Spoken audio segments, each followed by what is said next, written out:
네, 안녕하세요. 1인의 라이브 상모모입니다. 네, 브라이튼에게 33라운드에서 리그 충격패를 당하며 아스날에게 챔스 진출 기회를 주나 싶었는데 아스날은 소튼에게 패배하며 최근 3연패를 당했습니다. 그리고 맨유는 호날두의 해트트릭에 힘입어 가까스로 노리치 시티를 잡아내며 4위권 싸움에 불씨를 살렸습니다. 이제 각 팀별로 6경기에서 7경기가 남은 시점에서 4위권 싸움이 박빙입니다.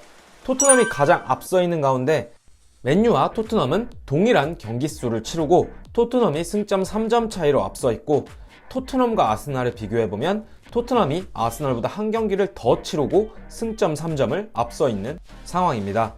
그리고 득점왕 경쟁은 살라가 20골, 손흥민이 17골, 호날두와 조타가 15골을 기록하며 이 또한 박빙에 있는데요. 브라이튼과의 지난 주말 경기에서 상대의 압박에 고전하며 손흥민과 케인이 고립되었고 결국 패배를 하게 된 토트넘. 이 경기가 끝나고 케인의 이해할 수 없는 태도에 대한 비판도 많이 나왔었습니다. 이유인즉 이 경기가 있기 일주일 전 아스톤 빌라와의 경기 후 케인이 미국으로 가서 마스터스 골프 대회 관중으로 참관했다고 하죠. 결과론적인 이야기일 수도 있지만 브라이튼과의 패배에 케인이 제 역할을 못했다라는 평들이 있습니다.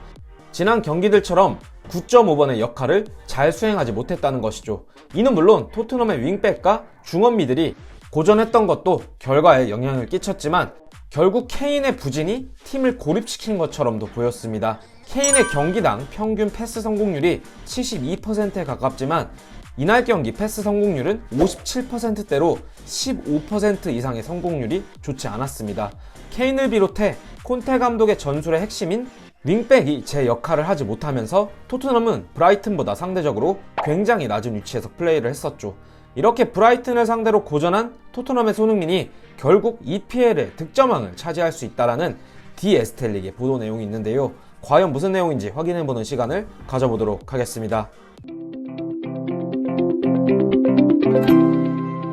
네, 대한민국의 선수로서 그리고 아시아 선수로서 정말 대단한 기록을 써내려가고 있는 손흥민인데요. 손흥민 선수가 지난 브라이튼전 85분 교체 아웃되자마자 토트넘이 또 골을 먹히며 쏜나골 또 나왔네, 손흥민을 빼니 바로 골을 먹힌 것이다 라는 이야기들이 많았습니다. 그런데 여러분, 감독의 심리상 선수를 교체하는 타이밍을 잴 때는 이런 심리가 있다고 합니다. 감독이 주전이라고 생각하는 선수의 컨디션과 체력이 비주전급 선수의 역량보다 떨어질 시점을 잰다고 합니다. 만약 많은 골차로 이기고 있진 않지만 경기가 잘 풀리고 있다면 현재 그 상황을 유지하고자 하는 게 감독의 심리라고 한다면 무언가 잘 풀리지 않을 때 그리고 주전급의 선수의 체력이 떨어져 백업 선수의 기량보다 낮아진다고 판단될 때 그 선수를 교체하고자 하는 심리가 있다고 하니 손흥민 선수의 교체 타이밍은 당연히 0대0으로 비기고 있는 상황이었고 승점 3점이 중요한 토트넘이었기 때문에 앞서 말씀드린 경기가 잘 풀리지 않을 때 심리적으로 콘테가 손흥민 선수를 교체해야 한다고 판단했었던 것이죠. 하지만 그 결과 토트넘이 선제골을 먼저 먹혔고 중요한 찬스가 왔을 때 교체 투입된 베르바인이 골 찬스를 허무하게 날렸다는 것입니다. 손흥민이 교체되지 않았더라면 어땠을까라는 아쉬운 마음이 큰데요. 정말 손흥민의 이번 시즌 그리고 EPL에서의 기록은 대단합니다. 토트넘 선수로서 10번째로 많은 골을 역대 선수가 되었고요. 지난 시즌까지 2시즌 연속으로 텐텐클럽을 달성했습니다. 그리고 이번 시즌에 4개의 도움만 더 기록하게 된다면 그 누구도 EPL에서 달성하지 못한 3시즌 연속 텐텐클럽에 가입하게 됩니다. 또한 케인과 EPL에서 가장 많은 합작골인 40골을 만들어내며 기록을 써내려간 손흥민입니다. 최근 케인은 인터뷰에서 자신의 와이프가 손흥민과의 사이를 질투할지도 모른다면서 와이프보다 손흥민과 보내는 시간이 훨씬 많다라며 손흥민과의 우정을 강조했는데요. 이런 대단한 기록을 써내려가고 있는 손흥민 선수는 이번 시즌 또 다른 대기록에 도전을 하고 있습니다. 바로 EPL에서 득점왕을 노리고 있는 손흥민 선수인데요. 앞서 말씀드렸듯이 손흥민 선수보다 많은 골을 넣은 선수는 살라밖에 없습니다. 그리고 투기의 몰아치기로 최근 브라이튼전을 제외하면 3경기 6골을 터뜨리며 엄청난 몰아치기를 하고 있는 손흥민 선수인데요.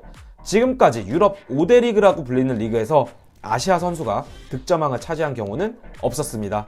차붐이 80년대 득점 4위를 기록했었는데 이미 지난 시즌 EPL 4위의 득점 랭킹을 기록했던 손흥민이고 이번 시즌 현재까지 2위에 랭크되어 있습니다. 이런 치열한 득점왕 경쟁에 대해 영국의 디 에스텔릭은 이번 시즌 프리미어리그의 득점왕은 살라가 아닌 손흥민이 될 것이라고 예상했다고 합니다. 물론 살라가 손흥민보다 3골을 더 넣고 있기 때문에 득점왕 경쟁에서 더 유리한 것이 아니냐라고 판단할 수도 있을 것입니다. 그리고 리버풀이 토트넘보다 한 경기를 더 남겨두고 있고, 그래도 토트넘보단 리버풀이 강한 팀으로 분류되고 있고, 찬스 메이킹 자체가 경기당 13.6회로 토트넘보다 높은 수치를 기록하고 있습니다. 이 때문에 경기당 슈팅 수가 리버풀이 더 많고 살라에게 유리할 것이다 라고 생각할 수도 있을 것입니다. 또한 리버풀에서 살라가 PK도 전담으로 차고 있기 때문에 유리한 측면이 없지 않아 있을 것이다 라고 추가로 예상하시는 분들이 많을 텐데요. 하지만 최근 모하메드 살라의 흐름은 그닥 좋지 않습니다. 살라는 최근 6경기에서 한 골로 득점이 주춤한 상황입니다. 그리고 살라가 만들어낸 20골 중 15골이 필드골이며 5골은 PK골입니다.